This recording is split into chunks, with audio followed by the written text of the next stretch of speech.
Thank you for joining us. We're glad to be back with you on Hot Mic with Houston and Hogan. I'm Randy Houston. And from Hogan Holler, Dave Hogan here. I started one time as a project. Unfortunately, it didn't work out because I'm not that talented. But, Lake Wobegon and Garrison Keillor, and he would tell these stories about Lake Wobegon. Yo, I'm a big fan, yes. And he'd do these like 5-minute spiels on what's happened in Lake Wobegon. Right. And so I tried to come up with a similar program about Hogan Holler. You know the news from Hogan Holler this week, and then right. But I wasn't talented enough to pull it off. But I could tell some stories, and that was one of the problems. You know, you don't want to get on there and talk about the cousin that you had in Hogan Holler who would purposely set a forest fire and then sign on to fight the fire and get paid for it. You know, don't you mention any names? No, I just. That's funny. Do you like Garrison Keillor's work? Man, I have been a fan of Garrison Keillor for years, and I'm so glad that in his 80s, he's still performing. Yeah, he's doing a 50th anniversary tour as we speak around the country. 50th anniversary of the Prairie Home Companion, which ran on public radio starting 50 years ago. On Saturday nights, man. And, Garrison Keillor has, like you and me, a very broad appreciation of different kinds of music. Mm-hmm. And he's brought a lot of country music to Prairie Home Companion. Recording and producing his show, doing his show in Nashville is one of the big highlights of his tour. It always has been, and I think it still is. He was sent to Nashville by Variety magazine, maybe it was one of the top magazines, maybe Rolling Stone, one of those magazines. He freelanced for as a writer. Okay, and they sent him down to do a story on the Grand Ole Opry, and that's where he got the inspiration. Okay, for Prairie Home Companion. Wow, I just love Prairie Home Companion. I've never been able to see him in person.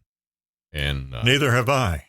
We ought to go to one of these shows. You got an extra $125. That's what he charges to get in and see the show. Garrison, it's a little steep, but I'd pay it. I really would. I communicated with Garrison Keillor by email.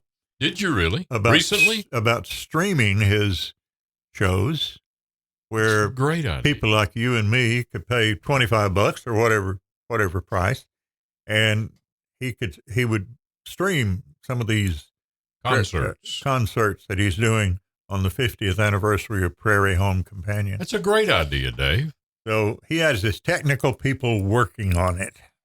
There's so many people like you and me who used to tune in every Saturday night. It was part of our schedule that we didn't miss the Prairie Home Companion. Those were the days before you could go online and capture a show that was played 2 weeks ago. No, you had to catch it live on a public radio station. I was listening on the way in my automobile on the way over here to your studio to do this recording to Boomtown, which is one of his recent books. It's really stories about Lake Wobegon. Really? And I ordered the audio version, the CDs that I'm playing in my car, and you can't play CDs in your truck because they're on the way out, right? Right. No CD player. No CD player. In your vehicle. Right. But I was listening coming over here, and he's talking about, he lives in New York now, and he was talking about flying back to Minnesota, his home state, and going to Lake Wobegon, which, of course, is a fictional town, to a cousin's funeral. And he's in the funeral home there, and the cousin is laid out in the casket, and a member of the family comes up and gets very angry because he's supposed to be buried in a blue tie, and they got a red tie on it. And she is so angry, and Garrison realizes he's wearing a blue tie. Oh, gosh. So they take the red tie off the cousin and put Garrison's blue tie. That's funny. But that kind of thing, you know, he's so good at... He's a storyteller extraordinaire, man. At telling those stories, and he makes them so real in your mind. And he closes out the every one of those with... in my hometown, Lake Wobegon, where the men are good looking and the women are above average, or something like that. Something of that nature. Yeah. Children are above average. Children above average, yeah. Let's talk about Hank Williams, because as we record this, we're coming up on the 71st anniversary of the death of the Shakespeare of country music, Hank Williams. I've never heard that term before, but it's very fitting. Well, I think somebody billed him early on as the hillbilly Shakespeare. The word hillbilly is not used in music much anymore, but that's pretty good. Pretty good. Pretty good title. Very fitting. Yeah, very fitting. Elvis was billed as the hillbilly cat. When he first came out there, still you can see them occasionally online, the old promotional posters. Posters, yeah. And he was billed as the hillbilly cat, Elvis Presley. And Hank Williams was a hillbilly Shakespeare, died at the age of 29. And there's been a lot, anytime a well-known person dies or anything out of the ordinary happens, conspiracy theories. And they kind of died down now. It's been almost 71 years, but for a long time there were those kind of conspiracies surrounding the death of Hank Williams. When did he die? Where did he die? What did he die of? On what has become known as Hank Williams' last ride from Montgomery, Alabama to Oak Hill, Kentucky. In the latter part of the year 1952, and there was a snowstorm moving across, a snow and ice storm moving across the South and part of the Northeast. And Hank Williams had 2 show dates that he'd been booked on. One of them was New Year's Eve in Charleston, West Virginia. One was New Year's Day in Canton, Ohio, not that too far away from Charleston. So Hank had to get up there, and he didn't have a driver for some reason to drive him in his Cadillac, eggshell blue. I've heard it described as the color of Hank's Cadillac, brand new 1952 model Cadillac. And for some reason, he didn't have a driver to drive him to that. The band members like Jerry Rivers and Don Helms, they were flying in or driving in from other cities, Nashville or wherever they were. The band, the Drifting Cowboys, they were going to meet him there in Charleston and do that show in Charleston and then the show New Year's Day in Canton. So Hank was going to travel by car,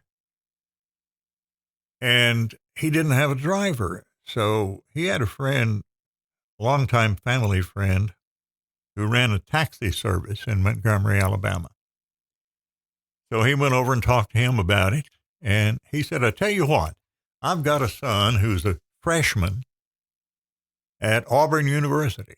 He's 17 years old, and he needs a job to make a little extra money, and I'm sure he would like to drive you to that show in Charleston, West Virginia. So a deal was struck. He'd pay the boy, 17-year-old boy, a certain amount of money to drive Hank. So they left Montgomery, and you know the background. Let me give you a little background on Hank. Hank was known for alcohol, drugs, morphine, but he had a birth defect. What's it called? Spina bifida. Spina bifida, with tremendous back pain.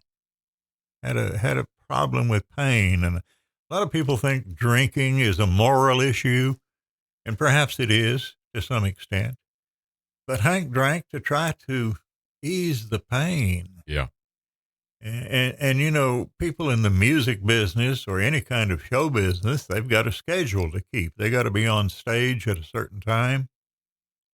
We all know about the problems that George Jones had with drinking, and he was nicknamed No Show George because he missed shows. So it's a tough life. It's not the glamorous life that a lot of people think show business is. So a lot of his drinking and drug use was to ease the pain and make it possible for him to go on stage and do a show. And you know, he had several operations on his back. And he became acquainted with a guy who passed himself off as a doctor and actually had a degree that he'd purchased that said he was a doctor, but he was a quack, former inmate in prison, and passed himself off as a doctor to Hank and got him hooked on drugs, morphine particularly, and gave him a shot of morphine. So back to the story about the last ride. They left Montgomery, Alabama, made a stop in Birmingham, a brief stop in Birmingham. They stopped in Fort Payne, hometown of the group Alabama, a town in North Alabama, and Hank bought some whiskey there. This is according to Charlie Carr. Charles, by the way, is the name of the 17-year-old that drove Hank. They drove from Fort Payne to Knoxville, and Hank's pain was so bad in the car, they decided that they would fly from Knoxville on to Charleston rather than drive. So they went to the Knoxville airport. However, I've heard conflicting stories as to whether the plane took off and had to turn around and come back because of the low ceiling and the bad weather. And I've heard it said that the plane never departed, but it really doesn't matter in the story. But they wound up staying in Knoxville at a hotel, the Andrew Johnson Luxury Hotel in Knoxville down on Gay Street at the time. So they checked in, got a little rest, stayed for a while, and Hank developed a case of the hiccups, which sent him into convulsions. He fell off the bed, actually, and bumped his head. Now, but keep in mind that Charles, the driver, Charlie Carr, is with Hank and tells us these stories. He fell and he hurt his head. And so he called for the hospital doctor or the hotel doctor to come up and check Hank out. And he gave him 2 shots of morphine and a shot of B12, vitamin B12, and said he's good to travel. But he was in such bad shape that the porters at the hotel had to carry him down to the Cadillac, the car, and put him in the car to resume the trip to Charleston, West Virginia. Wow. Here again, there are some conflicting reports. Some reports say that he went by wheelchair, but the most common way that I've heard that he was put into the car was he was carried. He was in that bad of shape, and some people say that he died in Knoxville, but that's, according to Charles Carr, the driver, that's not true, because from Knoxville, they started up Highway 11W, and there's a little town called Rutledge, Tennessee, and Charlie was stopped for speeding in Rutledge. Then they drove on up to Bristol. Charlie stopped at a burger place, got a bag of hamburgers.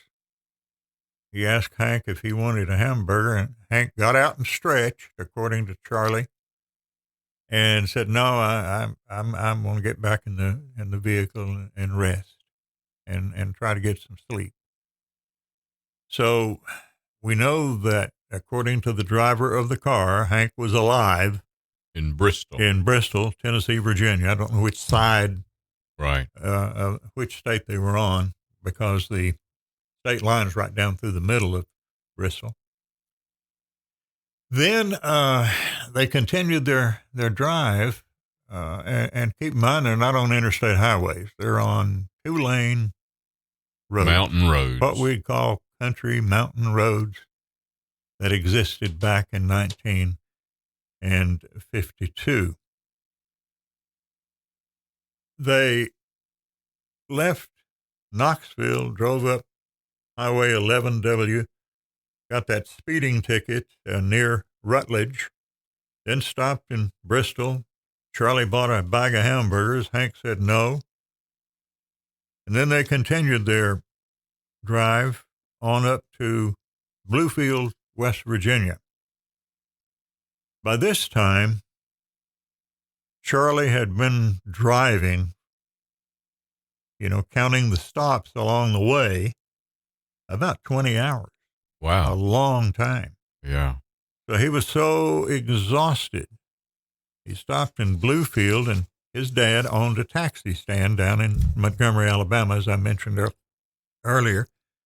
So he thought he might find somebody to help him drive the rest of the way, because he said, I just can't go on. I'm tired. I'm sleepy.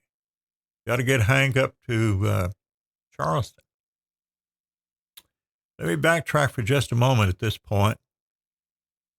Somewhere along the line, and I'm not sure how, because this is long before cell telephones, but Hank got a message from A.V. Bamford. Mr. Bamford was a big name in the promotion business at that time, and he was the promoter of the show in Charleston to be held on New Year's Eve. This is the first show that Hank was headed to. He got a call from Bamford that show had been canceled. Because of the weather? Because of the weather. Proceed on to Canton, Ohio. Oh, okay. For the show there. So they were actually, at this point, they were driving not to Charleston, but to Canton, Ohio. So they stop in Bluefield. Charlie goes to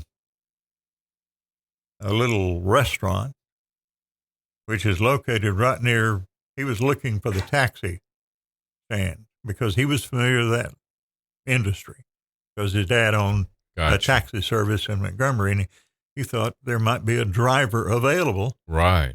That we could hire to give me a break. I'm tired. I just can't go any further. Been driving in this hazardous weather on mountain roads. So there's a little restaurant right next to the taxi stand, as we call it. I had an uncle who drove a taxi, and a cab driver or a taxi stand was a very important part of the community. Absolutely. My dad was a taxi driver early on. Very important part of the community. And there was, as I said, a little restaurant next door, and he went into that restaurant, engaged in conversation with one of the employees there in the restaurant, and he said, pointed in the back, and he said, that fellow right back there is a cab driver, and he just got off his shift. Why don't you talk to him? So he went back, and the man's name was Donald Surface. And he agreed to give Charlie a break as a driver and drive the rest of the way to Canton, Ohio for the show. So Don takes over the driving in Bluefield, and Charlie immediately goes to sleep. In the passenger seat. In the passenger seat. Hank, of course, is in the back. Right. So they're driving up through Beckley, West Virginia, and on towards Canton. And in a little town called Oak Hill, Don, the driver at the time, makes a wrong turn and kind of gets lost, and he pulls into this gas station to get directions. And by this time, Charlie's aroused from his deep sleep, looks back, and Hank had a coat, like an overcoat spread across his body on the drive to keep warm. Cold weather. And Charlie notices that coat has slipped off of Hank, and it's in the floorboard, so he reaches back and gets that coat. He's in the passenger seat, front seat of the Cadillac, get that coat and put it on Hank. And he realizes something is wrong. Hank is not moving. He feels of him, and he feels, so he goes into a panic mode. You know, what's the matter with Hank? And one of the fellows at the gas station comes out. They engage him in conversation. He takes a look, and he said, boys, he might be dead.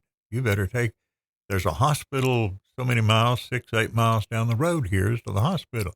So they jump in the car, and here again there's conflicting reports of whether Charlie drove the car to the hospital or whether Don drove the car to the hospital. But they rush to that hospital, and the people at the emergency room, small hospital in a small town, come out and take a look, and they say, well, this man's dead. They don't know it's Hank Williams. This man's dead. And Charlie goes into panic mode. Is there nothing you can do to try to revive him? No, he's dead. Looks like he's been dead for a good long while. So, of course, that's where it listed on Hank's death certificate as having died in Oak Hill, West Virginia. Well, nobody knows exactly where Hank died or exactly when he died. Right. But at some point between Bristol, Tennessee, which is the last communication that Charlie had with Hank, somewhere between Bristol and Oak Hill, Virginia, Hank Williams died. He could have died in 1952, December 31st. But he was found dead in the car in Oak Hill, West Virginia. And that's the story of Hank Williams' last ride. Then, of course, it was a national story. Right. 25,000 people are estimated to have been in Montgomery, Alabama at his funeral. And Hank Jr. said this now, so I'm not talking out of turn, because Hank Jr., Bo Cephas, said this. He said, my dad was despised by a lot of people. My dad was envied and jealous from a lot of people. A lot of people were envious of him and jealous of him. A lot of people despised him because of his drinking. But when he died, he became a saint. Wow. 25,000 people showed up at the funeral, which they put up, I believe, speakers outside. And a lot of the country music greats of the time, like Red Foley, Roy Acuff, came to the funeral and performed. And you know, there was another side of Hank Williams, too. Hank liked gospel music, sang a lot of gospel music, but he went into another character called Luke the Drifter and recorded recitations. Be careful of stones that you throw. Well, they were singing along with the recitation. Beyond the Sunset was another one. And Red Foley performed that song at Hank's funeral.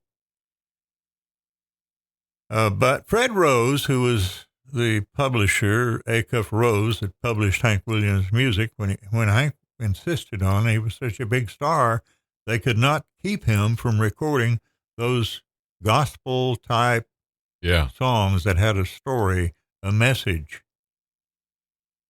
But they were afraid, the publishing people, like Fred Rose, who owned, along with Roy Acuff Rose Publishing. Hank's music was so popular, and I think we talked here on the podcast about how important jukeboxes were in those days. Right. And they said, Hank, if you put this out under the name Hank Williams. And somebody's in a honky tonk and they put a quarter in there or whatever it costs to play your music. And it comes up that you're preaching with one of those gospel type songs like I Saw the Light. Be Careful of Stones That You Throw, songs like that. It won't work. So they came up with a pseudonym, Luke the Drifter. And he recorded under the name Luke the Drifter, recorded these particular type. And it's hard to categorize them, really. They're not exactly gospel songs, but they're songs with a moral message. And I'll never forget being in the dressing room, City Auditorium, with Jerry Lee Lewis. Jerry Lee Lewis actually carried into his dressing room a record player. Plugged it in, and he sat there. I'll never forget. He sat there with his hands on his chin, like so, head kind of bowed, listening to Hank Williams as Luke the Drifter doing those recordings, and Jerry Lee Lewis, king of rock and roll, sitting there with tears coming out of his eyes. Wow. I'll never forget that scene. Wow. In Asheville at the City Auditorium in the dressing room now. He was in, we've all gone through that times. I got on a kick recently of listening to John Prine's music. Me too. And at this point in Jerry Lee's life, that's what he was listening to. Right. Was Hank Williams as Luke the Drifter. And Hank never did deny, like on stage, he would say things like, I got a friend of mine here. His name's Luke the Drifter, and he's going to do a tune for us. And he would do one of those? And he'd do one of those Luke the Drifter songs. Wow. So that's the side of Hank that he insisted on recording those songs with a message. And so if you have a mind to go to the internet, you'll find a lot of Luke the Drifter tunes. And I'm going to do that because I've been intrigued. I've been playing a lot of Hank Williams Sr. music on my show lately and just really getting into the songs like Move It On Over and Setting the Woods on Fire and Your Cheating Heart and the list goes on and on. To be 29 years old, he had already had a ton of hit songs. And of course, a lot of his music was released after his death. Like Your Cheating Heart, I believe, is one of them. And I got acquainted with Hank Jr. by promoting country music shows, shindigs at the Asheville City Auditorium. And for several years, I would, by telephone, interview Hank and play the interview on January 1st, the anniversary of his dad's death. Boy. So some of what I know of Hank Williams comes from his son, Hank Jr. Right. And it was a tremendous shock when he died, even though everybody knew he couldn't live much longer the way he was going, but it was still a shock when he died. And he died without a will. There was a lot of controversy about his estate and who gets what. And his mother was still alive, so she took over his.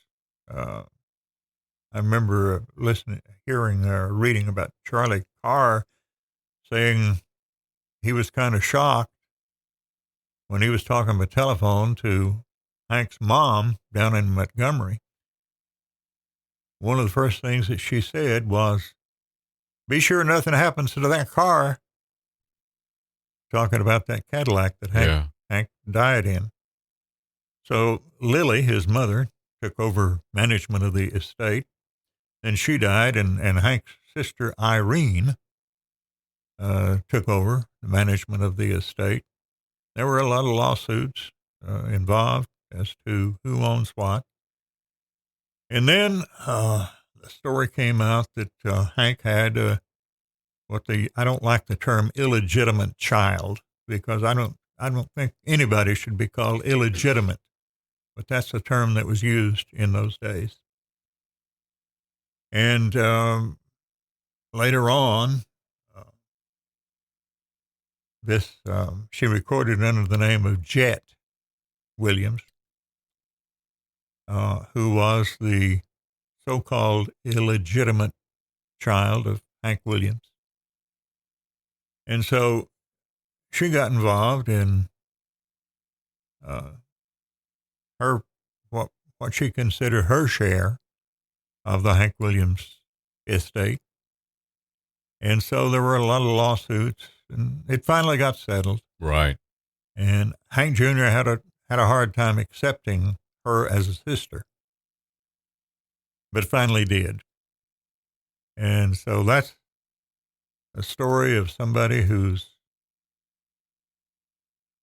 as I mentioned, called the Shakespeare of country music and deserves it. And your story, thank you, Dave, for filling us in on what happened 71 years ago, this coming New Year's Eve and New Year's Day. I appreciate you telling us that story. And we've got more stories for you here on Hot Mic with Houston and Hogan, and we sure do appreciate you joining us every time we have one of these stories. We're going to talk about the Texas troubadour, Ernest Tubb, real soon. Oh, boy. I have some Ernest Tubb stories for you. Be sure to click the subscribe button for another episode of Hot Mic with Randy Houston and Dave Hogan.